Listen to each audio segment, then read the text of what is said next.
hello namin was the one in front of ABS. Yun yung formally na-introduce kami. Tapos nakatak-in. Parang floral na black and white polo shirt na ang taba-taba direct. Oo, naka-floral daw. Floral ba? Oo, Yung picture, ito parang, po. parang mayor. Ito, yung dito. Yeah, yun yung first. Nagkakilala kami.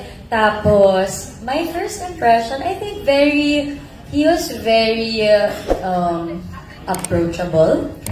Kasi diba usually may normal awkwardness naman every time you meet someone na bago, lalo pag magkaibang network kayo, ganyan. But siguro nung una pa lang, hindi ko na-feel yun. Hindi naman yung instantly chumika na ako agad sa kanya kasi shy girl din ako nun. But I think hindi ako nag-hesitant masyado. Parang wala yung hesitancy because alam ko na I can talk to him. Especially siguro ngayon, like through the years, after hello, love, goodbye, and then we were able to maintain the friendship, and then we did this. Now, I think it's safe to say that the big change that happened was the friendship. Definitely.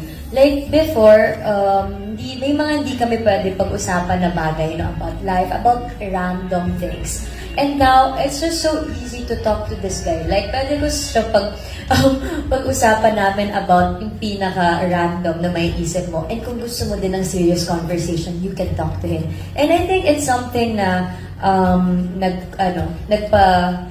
parang it's a good foundation of the friendship, the time, the trust is there.